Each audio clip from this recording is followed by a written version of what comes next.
Okie dokie, sword friends, I am going to try and address a question that I get asked often enough in the comments section, and it is, why wouldn't you buy a Japanese-made sword if you had the money? If you have the money, if you spend all this money on this sword or that sword, and these are comments made on more expensive swords like the Citadel Bamboo for $3,000, the Taitsuki for $3,000, the Evolution Blade for $6,500, or some custom project that I make that is like $10,000 or something. So the question is, why wouldn't you buy a Japanese-made blade? Why wouldn't you get the real thing instead of this?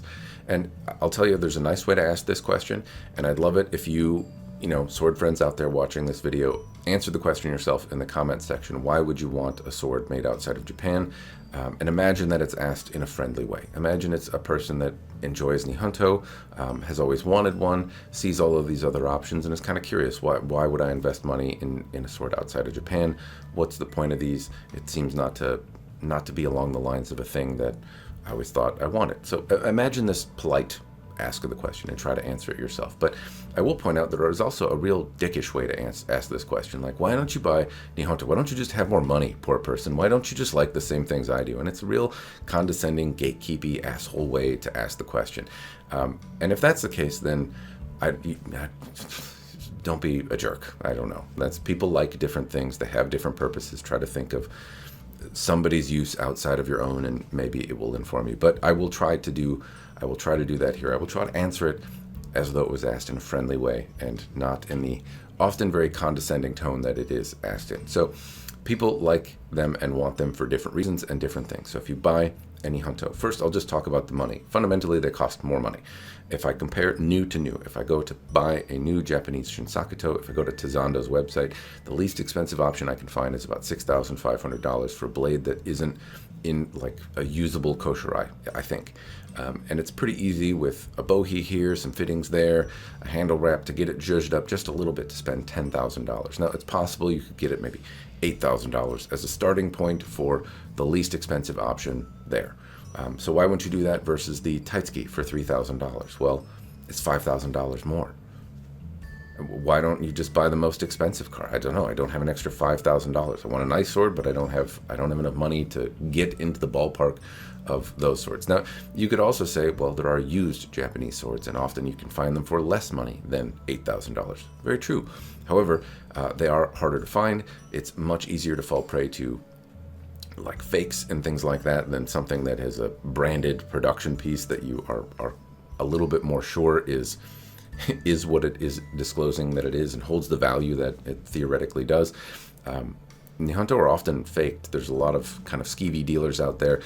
There's a lot of very good ones as well, but fundamentally they are still often more expensive. It's very easy to find Nihonto, like long, at least katana length blades in good condition that are not like pieces of history that you don't want to destroy.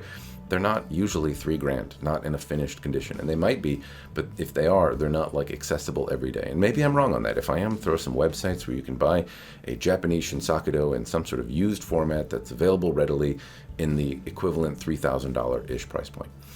However, there are other reasons beyond just the money. There could be features, and that plays into money. They may be more accessible outside of Japan, and if you want a laboratory mono, if you want some bohi, if you want zhuji paint or something like that, you can get some of that kind of stuff for less money. But that's still on the money point. So moving over to purpose, a lot of the Japanese blades that are available are antiques, and people are loath to cut with them because it's destroying a piece of history or significantly altering it or potentially damaging it, and they don't want to do that. Now, a new Japanese Shinsakuto may not be, but those are often, as I said, not the same ones that are in the same ballpark of $3,000. You can find a katana sometimes in a state of mild disrepair in Shirasaya for around $3,000. And if you cut with it, it may survive for a time, but it's not going to survive a lot of bad strikes on tatami, and then that blade will be gone forever, or at least diminished further. So there is the historic preservation side of it that people don't want to do. There is also what you're trying to do with it. Now, if I'm using a sword as a tool to learn, evolution blades, for example, are fantastic tools to do that.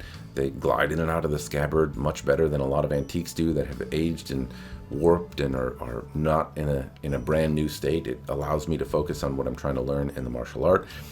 They are also excellent cutters, or can be really effective competitive cutters. If I'm trying to compete or pass a test or something like that, that tool is extraordinarily effective at doing that, and It lets me really focus on, am I doing the technique right, and not have to like learn to dance with a new partner, my sword, and work with whatever quirks it might have. So there's also the intent. A lot of the new modern blades made outside of Japan from steels that are not tamahagane are much more likely to spring back into shape and still be straight if you have a bad cut and end up just slapping the tatami mat, which is kind of akin to slapping like a tree. It's not a gentle thing if you do a really bad cut on tatami. It can bend, it doesn't often break swords, but theoretically it could. It can certainly bend them, twist them, and cause some repair-related issues. So if you don't want to do that and you want a sword that's going to perform better there, or just be a better performance cutter, then often those are more accessible outside of Japan and often for less money. Now, I imagine that a Japanese smith could make something similar. I don't know if it would be as durable out of non-tamahagane related steel, or if it were made out of the same steel that Japanese blades are often made out of. But even if they weren't, people might be loath to break like these art objects that are made in Japan and see some other things as a little bit more tools to learn. So there's a lot of different reasons that a person might decide to buy one outside of Japan. I'm probably not covering them all. Sometimes they can be more durable. Sometimes they don't care about the steel that's made. Sometimes they want something that's ready for the zombie apocalypse. There's a lot of people that buy swords. It's a relatively large industry. There's a lot of people that buy katanas, and the reasons that they buy them may not be the same reasons as the reason you buy them, and they may value different things out of them, and they may want like the modern super steel katana that is, you know, got all the modern science in it and is vastly superior to what would have been used in antiquity, and imagine themselves a warrior breaking other people's swords in their backyard. I don't know, but why is that bad? Why poo-poo that person's interest? Why discourage them from finding the thing that brings them joy? So anyway, that's my thoughts. Like I said, I'd encourage you to answer it yourself. If you buy swords outside of Japan and you have some reason, maybe you want one, maybe you don't, throw your thoughts in the commentary down below, though I would ask you, imagine the question was asked politely.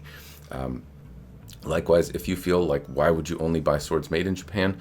Why you're still confused about it, or have a reason that you should only buy swords made in Japan, throw that in the commentary down below. Though there is one more point I want to touch on, and that is there's some folks in the collecting community, the nihonto community, that seem to think that this idea, this prolific mass production sword stuff out there has really destroyed the hobby of nihonto. And I kind of disagree with that.